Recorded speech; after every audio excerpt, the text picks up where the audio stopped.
Hello, everyone. This is Holly Chantal, the president of the Land of Brand and your lead mad brand scientist in the Land of Brand Laboratory, or as I like to call it, the LOBoratory for short.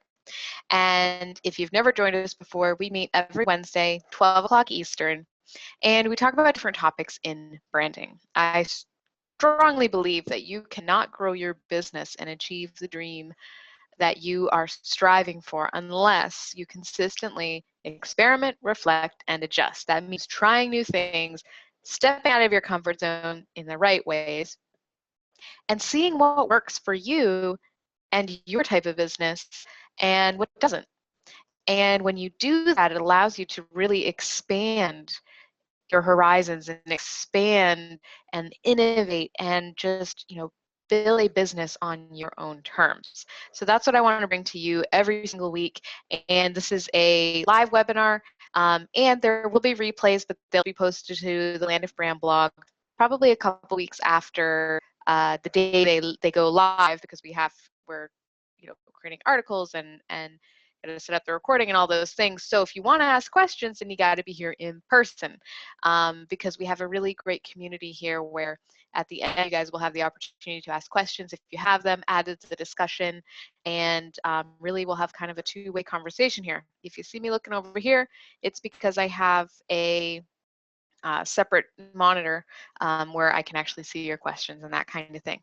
So let's go ahead and dive in. Today we're going to be talking about 3 ways to raise your prices without fear of losing clients, because obviously just saying raise your prices brings up a lot of fear about, am I going to lose clients? Are people going to pay that? What happens if I no longer get clients? Is my income going to stop?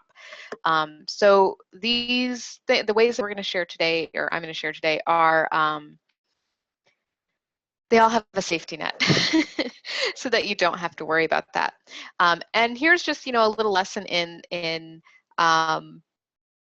setting an intention and then going for it. When I put together the editorial calendar, I didn't know 3 ways to raise your prices. I just put it on the calendar that's what we're going to talk about today. So when I was writing the webinar, I came up with 3.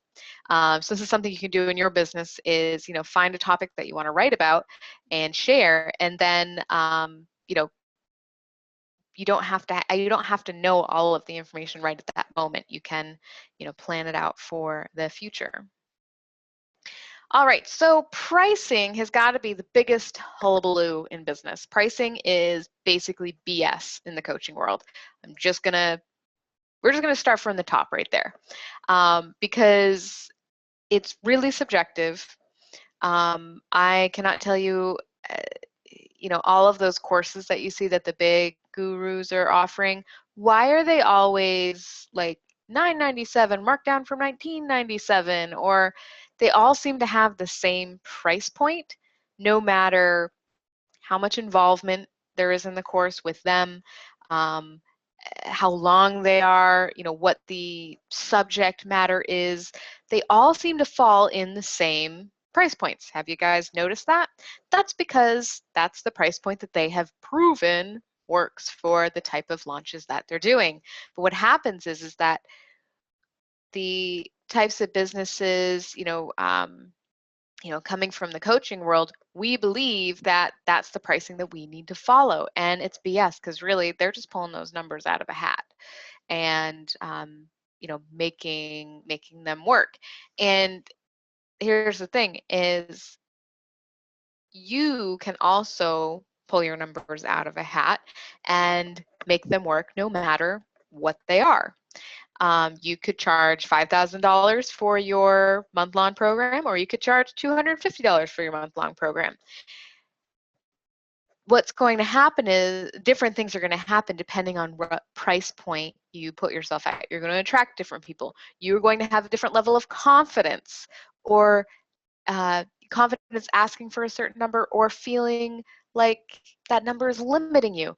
Every price point is going to give you different feelings about yourself, about your services, about the person you're talking to. So pricing is like one of the most frustrating things in business, because there is no right or wrong answer. And it's also a ton of smoke and mirrors because, like I said, it doesn't matter what experience you have, doesn't matter who you are, how you do your business, you could literally pull your price out of a hat and make it work. Because your pricing doesn't actually say all the things about you that you think it does. So tell me if this sounds familiar. These are, like, when I'm saying like subjective hullabaloo pricing issues that people have, tell me if these sound familiar. How can I charge that much? I'd be such a fraud. What would people think of me? I give way more value than what I'm charging. As in, I'm underpricing myself. Well, so-and-so is charging blank, and I'm nowhere near as established, as cool, as experienced, whatever, as they are. So I could not possibly charge as much as them. Or on the other hand, so-and-so is charging blank, and what I do is so much more valuable. Yet I can't seem to get out of the pricing rut that I'm in. And last but not least, I want to serve more of the people that can't afford me, but I can't make a living doing that. So how am I supposed to raise my prices when I'm going to be eliminating a lot of the people that I really enjoy working with? So these are all extremely common limiting beliefs. These are like, this is like the crap that comes up when you start thinking about your pricing. And I just want you to know that everyone thinks these, no matter where they are in their business, everyone thinks these things. And it's all in your head. All of this, none of it is actually true. None of it is proven fact. It's all in your head, and every single person will look at the same scenario in a different way because it's all subjective. It all has to do with your experience that you're having and what led you to this point and all of the blocks or the limiting beliefs that you have in your head. But that doesn't make it any less real. So I can say it's all in your head, but I'm not discounting that, if that makes sense, because whatever your experience is and whatever you are telling yourself is true. And that is going to be your reality. And I'm not going to go like way out into left field here and tell you that you need to start changing your reality, but I want to establish this idea before we get into the how we're going to raise our prices. Because I am going to give you 3 very concrete ways for you to begin to raise your prices. But I want to make sure that you know that there's also all this other crap going on that you might need to deal with as well. So what are the 3 ways to raise your prices? And these are not the only 3 ways. These are just the 3 that I have worked with people on the most, and to me seem the simplest. Like, they're easy to understand, easy to do. So packaging, rebrand and reposition, and the stair-step approach are the 3 we're going to be talking about today. So packaging. Packaging is not a outlandishly new idea. You probably either already have packages or have been told that you should be creating packages, because when you're charging hourly for your services, you're really limiting yourself to the number of hours a day that you have, or the number of sessions that you can do. And you're also creating this kind of weird dynamic between you and your client. When someone hears hourly, they start multiplying things in their head. So if your session is $125 per hour, oh, well, what if I can't get it done in 2 sessions? How many sessions do we need? Well, I don't really know. It kind of depends on what comes up. Like, it's all going to unfold as you work together, and you know that's going to happen. And you might have confidence in how many hours it's going to take, but the client, is going to want you to guarantee that, because they need to know the number that they're going to be paying. They need to justify the value against that number. And here's the thing. If they start looking at the hourly rate and it's high compared to, what they value themselves as, they're going to have even more hesitation. So this is why, like, the hourly mindset just doesn't work for anyone. because it just automatically creates this limiting feeling or this limiting dynamic between the two of you, because they want to use as little hours as possible. You want to get them to the result that they want. So you end up like, it just feels like you're nickeling and diming. It's not cool. So with packages, you can follow a value-based pricing model that's not based on the number of sessions, because you know that a lot more goes into the work you do with your clients than the time you're actually on phone together. Like creating, so when people work with me one-on-one, I have a course that they're going through alongside our one-on-one work. That takes time to create and maintain. It takes time for me to review their assignments. It takes time for me to do the research behind the assignment. So, you know, one of the assignments is they look at their competition and they give me a breakdown of how they measure up. I also look at all of their competition and see how they line up to make sure that their answers are completely, you know, they haven't missed anything, because some, you know, we're looking from two different perspectives. So there's a lot of off the clock time that happens. But if I were to build that all into an hourly rate, you know, I'd be charging $500 to $700 an hour. That like seems terrifying to someone, because if it's going to take more sessions than they think, then, you know, that's a lot of money to be putting into something. But if you look at it as value-based pricing, where I'm going to get you from point A, which is the problem you're having now, to point B, which is where you want to be, it's going to take about this many sessions. This is how it's going to work. So we're going to work on this first, and then this, and then this. And all of those steps need to make sense. Then you put a value on that. It's much easier. And here's the thing. It might take 4 sessions, which is what you're expecting it to in my example that I'm giving, 4 sessions. But if it takes 5, that's no big deal. You're not going to charge them for another hour of your time because you're not charging hourly. So it releases this pressure on the both of you to finish in a certain amount of time. And if you're charging what you see the value at, and you both feel good about this, then you won't feel resentment, or you won't feel limiting thoughts when you do take that extra time with that client. Never fails. So most of my packages are about 4 weeks. Never fails. After the 3rd session, I always get this freaked out email from the client about that 4th session. Can we postpone it? You know, I'm not really sure that you know, I have everything, or I still have these questions. I need to sit with this and think about it. And it's always just fear, because it's our last session. The next one is our last session, and they're afraid that they're going to need me after that, or that they won't have completed what it is that we came to do. And I always email them, totally normal response. Don't worry, you're just freaking out because it's our last session. But if we don't complete what we need to complete, and you don't feel like you're completely confident moving forward with the brand that we've created, we'll do another session to get those questions answered, or to get that last piece into place if it's not already. Once you release that pressure, and they know that it's not going to, like, now they're not going to have to pay another $500 to $700, everything opens up.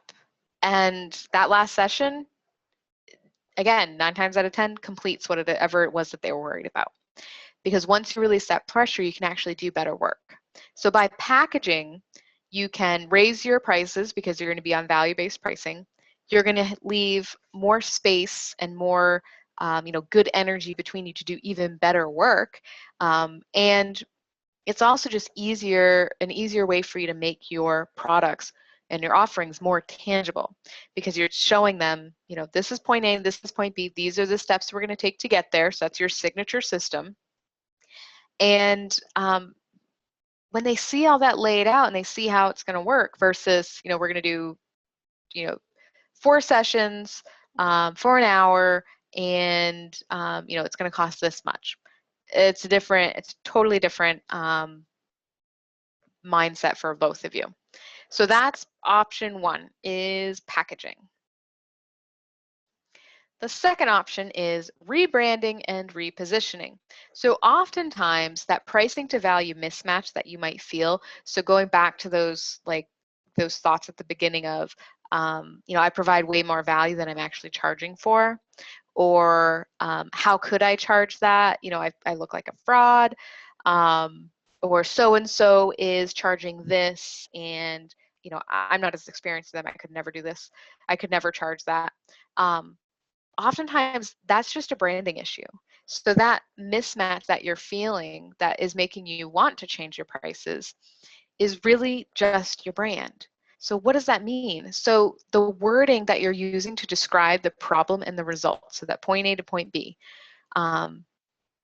needs to be speaking directly to that client, demonstrating that you really understand their problem and that you're going to get them the result and what that result is going to look like.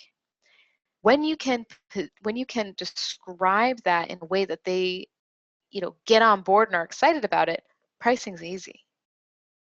The raising your prices is easy. Having that value accurately conveyed is everything.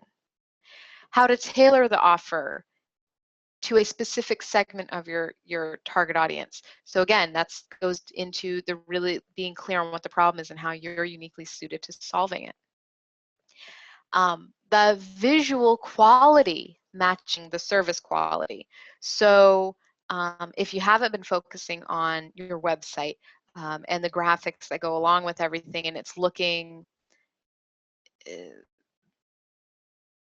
old and dusty, we'll say, or just not, it doesn't feel like there's a mismatch between what you're telling me you can do and how much you're valuing yourself in how your website looks. That creates a mismatch, and that's a part of your brand. The perceived value in when people look at what you're doing really affects how I value your services, how I'm buying into that you can get me that result. And then last but not least, how the program is organized and positioned. So that signature system, how clear is it? How does it compare to your competition? That's positioning. So basically what it comes down to is just being able to accurately capture the value. That's branding. That's what it is being able to convey the value of your product or program. So rebranding and repositioning is basically putting all that into place, getting the brand and the position accurate to the value. That will allow you to raise your prices. And part of this process also lends itself to raising your prices because you're kind of rebirthing your business. You're rebirthing this particular program. So it gives you the opportunity to kind of create some buzz around it and tell people that you're going to be raising your prices. So they need to get in now if they want to have the lower price. And it kind of makes an announcement that this is the true value that goes into this program. And finally, I'm owning that and I'm putting it there. You will be surprised at how many of your prospects are like cheering you on. They're not going to be like, oh my gosh, she's too big for her britches or anything like that. Like they'll be cheering, yeah, because that's what they want for themselves. They want to own their own value. They want to feel that good about what they're doing. And if you're in a position where you're doing that, then obviously you're an authority in their eyes. So rebranding and repositioning is the second way to raise your prices. And I just want to make this last point. So when all of this is in alignment, it's really your confidence that increases. I mean, yes, a big piece of it is that the offer is clearer and the value is clear. The other side of it is when all this stuff is in place, you feel better about it. You feel like you can ask for that price and you don't have all of those limiting beliefs coming up for you. Because, like I said, pricing is a big bunch of hullabaloo in your head. It's your confidence in what you can ask for that's really the deciding factor here. So last but not least is the Stairway Approach. And I did not make up this approach. I actually don't remember who did. One of my mentors shared it with me, but it actually came from someone else. So I'm not going to take credit for this. And it's not even called the Stairway Approach. I don't even remember what it's called. I'm just calling it this because it makes sense to me. So don't say that I created this, because I didn't. But it works, and I've used it. So sometimes when your branding and packaging is already on point, it's your mindset that's still the problem. And maybe you were stuck in a rut with your pricing. You feel like you've always been in like this particular price range, and breaking out of that, like you keep hitting that glass ceiling. If that's happening for you, usually it's your mindset that's the problem. So how do you overcome that? Baby steps. Instead of just jumping to that number that you want to price your services at, take steps toward it. So set the intention for what you want your pricing to be, and then every so many clients, raise your prices a little bit. So if you're starting at $2,500 for that 3-month package and you want to get to $3,500 for that 3-month package, you start at $2,500, get 5 clients, raise to $250. 5 more clients, $3,000. 5 more clients, $3,250. 5 more clients, $3,500. So over the course of a year, basically, now your pricing is $1,000 more than it was. And what you might find, this is like this happy side bonus, is that once you start raising your prices and realize how easy it is to still sell your services, and you start gaining more confidence in asking for more, you might not have to go by $250 increments. Maybe like the first one you do, but maybe the next one, you know what? I'm gonna raise $500. You know what? I'm just gonna go right for $3,500. Damn it. And you do it because it's all in your head. So as your mindset shifts and as you start, seeing is believing that this can be done and you can break out of that shell, that rut that you're in, you're going to be able to ask for what you know you deserve. And so literally all about confidence. Again, it's all in your head. So bonus, I just want to leave you with one last thing, which is the puke principle. And this one I will take credit for this because, I love naming things something gross. So the puke principle. So there is a fine line between being unconfident and being too cocky. So unconfident being, you're asking for a number because you know it's valued at that, but you're not really sure they're going to pay. I don't know if they can afford that. I don't really know if I've justified it. Like, you don't really think that you justified the value enough. That's like the unconfident. You're not going to be able to,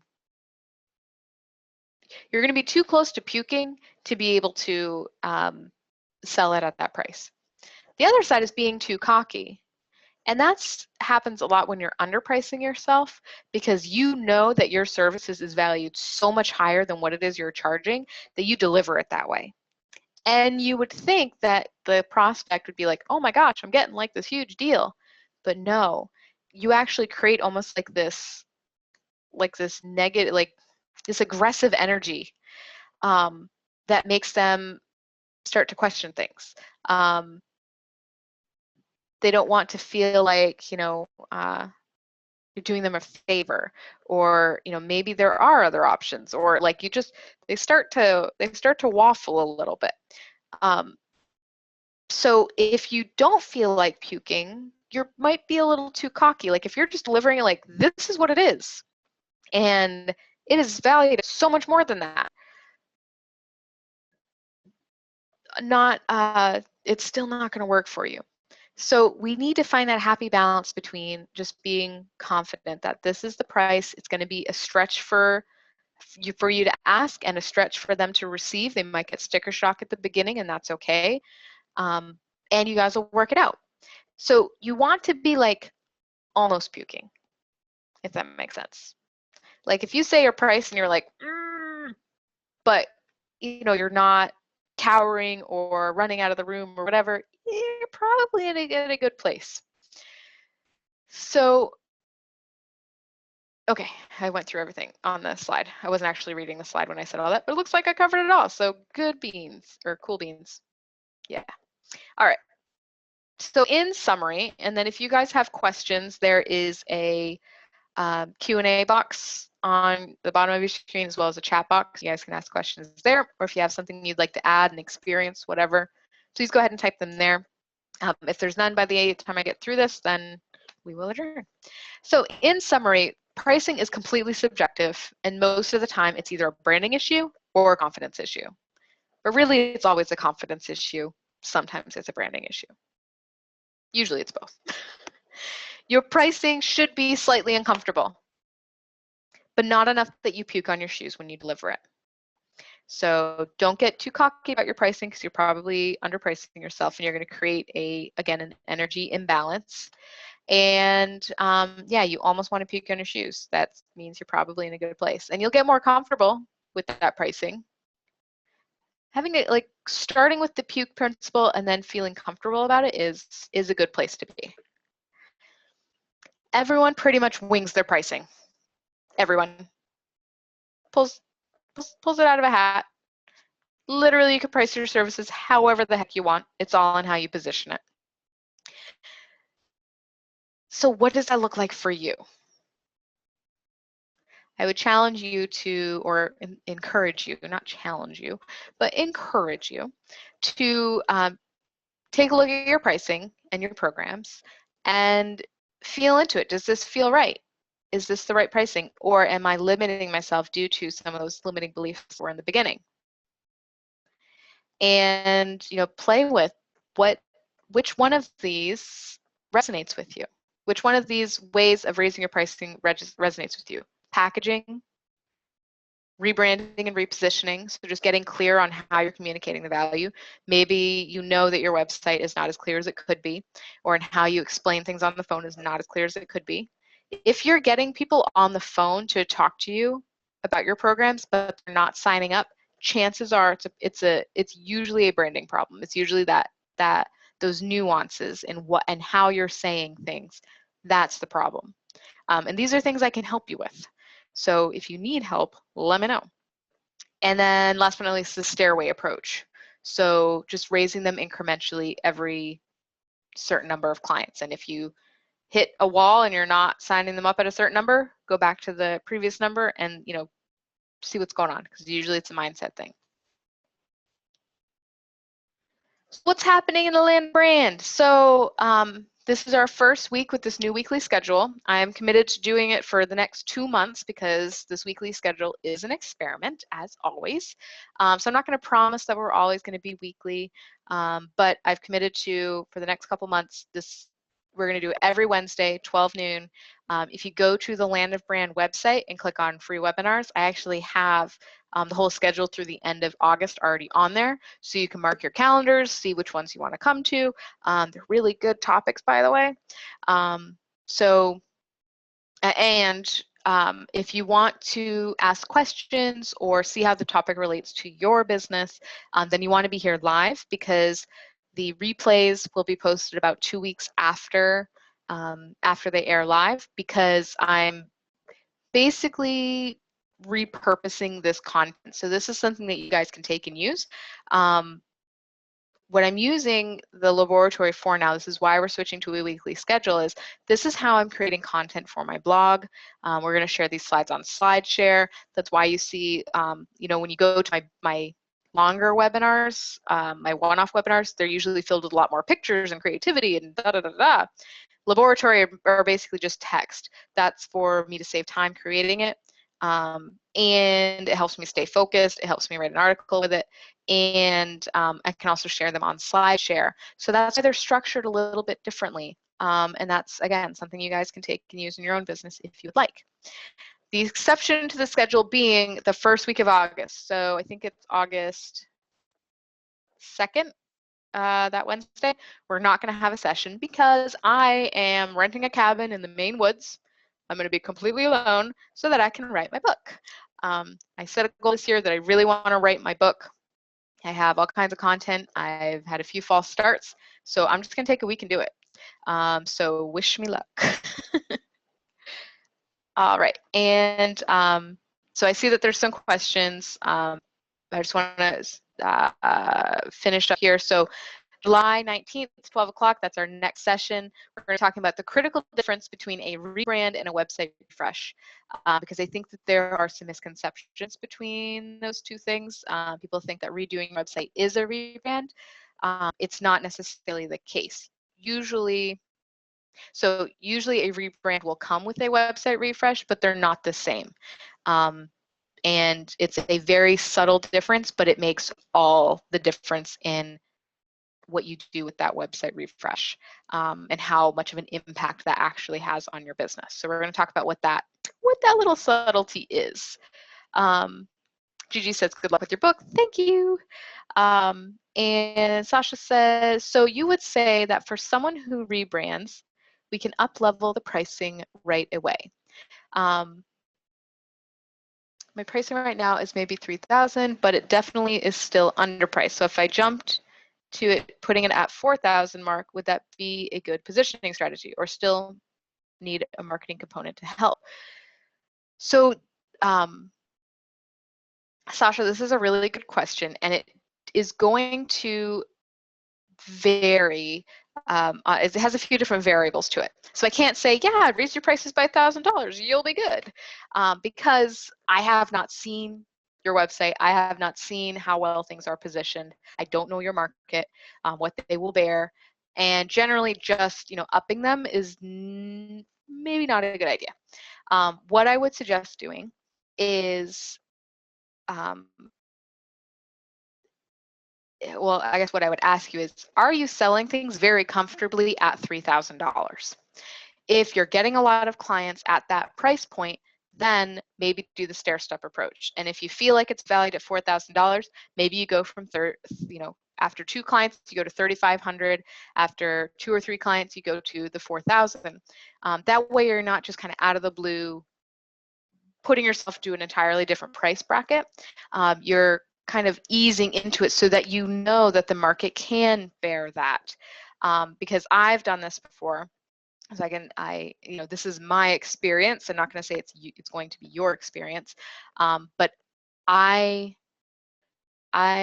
rebranded a couple years ago and jumped myself into a different price point, and it didn't work.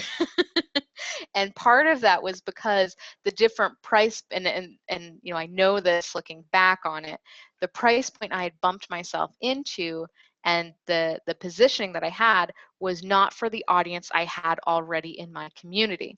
So by doing that, I didn't get clients for a while, because my current community was at a certain place in their business where that package really didn't fit them. So I needed to do different marketing, different positioning in order to attract the audience that could buy that package. That takes time. So if you really want to bump, again, this is all industry specific, so this is general information, but if I were to do the same thing now, which I have, I kind of redid it all in the last year. I changed how I was marketing myself about 6 months, actually no, a year. Yeah, I started repositioning myself about a year ago, before the quote unquote rebrand, like website refresh happened, so that I was already attracting that new audience and was able to start selling the higher package right away.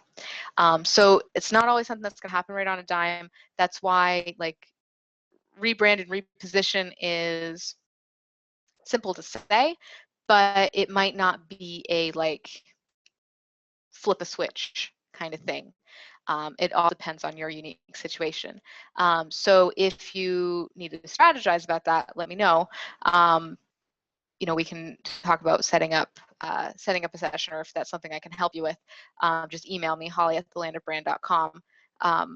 So yeah, so that's a really, really good question, because I know that it's a quandary that a lot of people get themselves into, is just because I'm rebranding doesn't necessarily mean that I can just raise my prices, because it really depends on what that rebrand entails, how long it's really going to take for it to set in. That's one of the differences between a rebrand and a website refresh. So I just want to make sure, did you actually rebrand? And has it taken hold, or have you refreshed your website? That's a good subtlety to think about. All right, and all right, Sarah has her hand up, I think. Yes. So Sarah, I'm going to promote you to panelist so that we can hear you. And I don't know if it's going to turn on your video. It might. So cover your camera. All right, I don't see you. I think that I might have turned the video off, so that's good. All right, so I'm going to unmute you. All right, Sarah, you are unmuted. What was your question?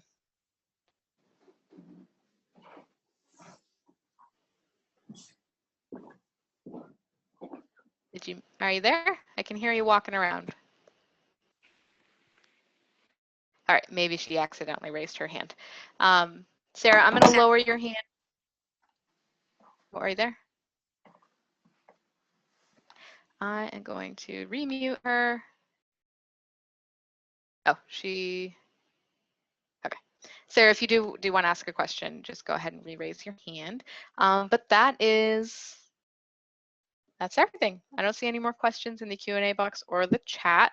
I hope you all have a fantastic rest of your day, that you enjoyed this session, and I will see you on the flip side. So I'll see you next Wednesday when we talk about that, the subtleties behind having a rebrand versus a website refresh. So have an awesome day, and I will see you guys soon. Bye.